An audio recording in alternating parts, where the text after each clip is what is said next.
Welcome, everyone. This is Rocky Nash with 8 News Now, your live producer on the digital team. And today we published a story, actually, the beginning of the month of November, marking the start of a global campaign by Jehovah's Witnesses to distribute a special edition of a magazine, What is God's Kingdom? And here we have with us the U.S. representative or spokesperson for Jehovah's Witnesses on this Zoom interview, Mr. Robert Hendricks. Thank you for joining us virtually today. Well, thank you, Rocky. We really appreciate being on. Well, now that the campaign is nearing its final days, Mr. Hendricks, we wanted to know why the religious organization of Jehovah's Witnesses launched a global campaign during a pandemic in the heart of the election season. Why now? Why was this the perfect time? You know, government is on the minds of people. Government has been entrusted with solving many of the problems that we face, including this global pandemic. Unfortunately, it's left to them to solve it, and many of the problems that we're facing, frankly, are insoluble. They're beyond the capacity of government to handle, and even though many are doing their best, many have great motives, at the end of the day, they're not going to solve the problem, but God's kingdom can, and God's kingdom is a real government under Christ Jesus that will take over leadership, that will take over rulership of this earth. And while we think about this country, we're in the throes of still a campaign, an election that has been very controversial. But all around the world, government, good leadership, good government is a topic and a fascination of people. They need a hope. And really, what we're trying to help people to understand is the greatest hope, the only hope, for solving the problems that we face. The only government that can do it is God's kingdom under Christ Jesus. That's our message.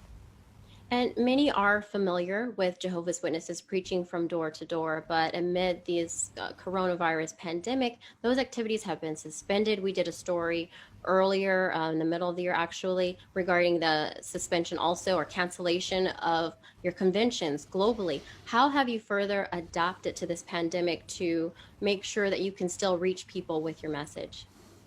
You know, when this campaign was first planned, there was no pandemic. And we were planning on visiting business officials, our local business leaders in our neighborhoods from our congregations. We were planning on visiting as many government officials as we could right in their offices, especially our town and city and village government officials and school district officials. But that wasn't to be. We suspended our public ministry in March. We suspended all public meetings, and we haven't gone back to that because of loving our neighbor and also the sanctity of life, making sure that we're not carrying the disease or getting the disease. So we can do this virtually, and we have. And we have a vast network around the world. Here in the United States, we have 13,000 congregations. 13,000 congregations that each of them are representing a certain territory, if you will, or area of the United States.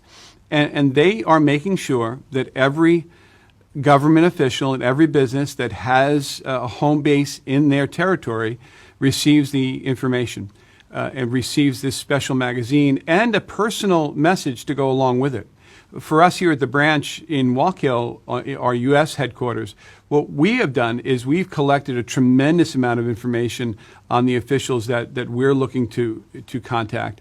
And we're personalizing each letter, whether it's regarding their family or their work, and we're thanking them for the work that they're doing.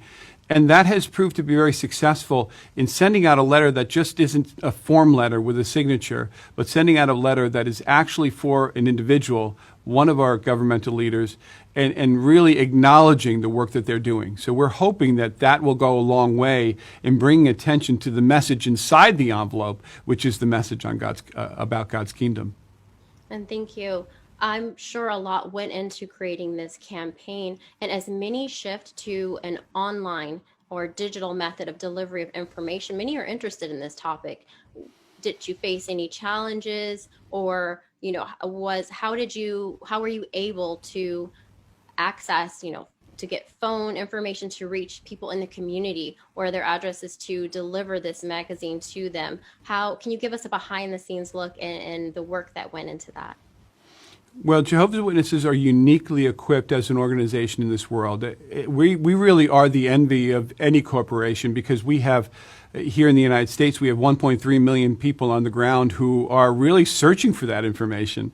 They are in neighborhoods, they're on the internet, they have local access to local resources. And so that's what they've done, and that's what we've done.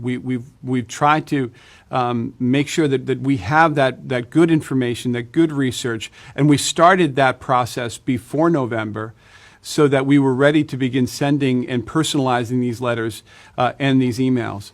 The other thing that makes us unique is that we're global, 240 lands. Our information on our website is available in well over 1,000 languages.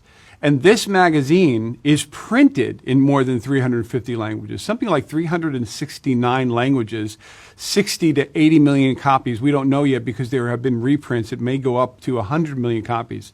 There's no magazine in the world that has that circulation, and there's no magazine that even comes close to its translation. So we, as an organization, have the feet on the ground, the boots on the ground, if you will.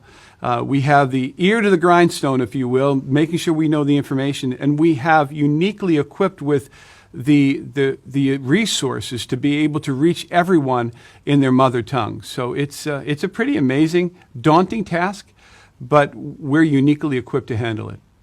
That definitely is an amazing feat to distribute the information at the same time in many languages.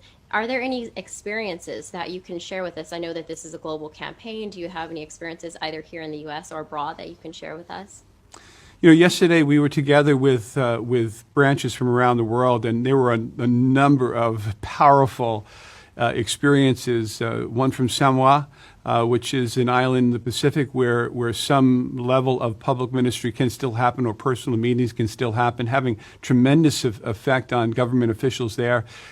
Of all places, Bangladesh, which prides itself on being more of an egalitarian government when it comes to religion, and they just thanked us and commended us for the work that we're doing, and the fact in both cases and many more, the fact that we're bringing attention to a government that is the true government, the real government that can really bring an end to the problems that we face and solve them once and for all. Here in the United States, it's interesting that the predominant response has been, hey, thanks. Because what we're doing in our letters, we're personally thanking them for the work that they do. So there was a fire chief not too far from where you are who contacted us recently and just said, hey, thanks so much for just thanking us, for thanking me for the work that I do. It's so rare. And that's the general response we're getting from people is, thank you for reaching out, doing this as a public service, and thank you very much for appreciating what we do. And thank you. So with people, like you said, experiencing the global pandemic, food shortages, earthquakes, civil unrest, all at the same time, who may be losing hope, is there a message you can share with them? How is God's kingdom of comfort on a solution to people's problems? Yeah, that's a great question, and that's really the key question, isn't it? Because people, I've lived all my life watching as well-meaning governmental officials, well-meaning leaders, well-meaning organizations try to find cures to cancer and sickness and even death. And really, for thousands of years, man's governments have not been able to solve those problems for even one of their citizens. In the case of God's kingdom, it's going to be a complete difference. What we saw with Jesus on the earth as the king, he's the king of the kingdom.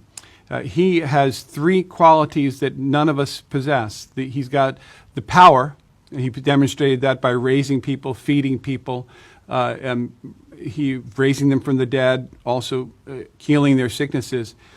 He's got the desire. He felt pity for people. He was moved to do it, and he's got the wisdom on how to handle each of these problems that we're facing and solve them. And so he demonstrated that as a human here on the earth. Imagine as a mighty spirit king what he can do as the king of God's kingdom. That's the only true hope for mankind. And finally, a message of hope. What do you have to say to viewers who perhaps have not received that phone call yet or received the magazine in the mail? Where can they go for more information? Well, really, the place to go is jw.org. There are so many resources on there. Right at the top, when you go there right now, you'll find a link to this magazine.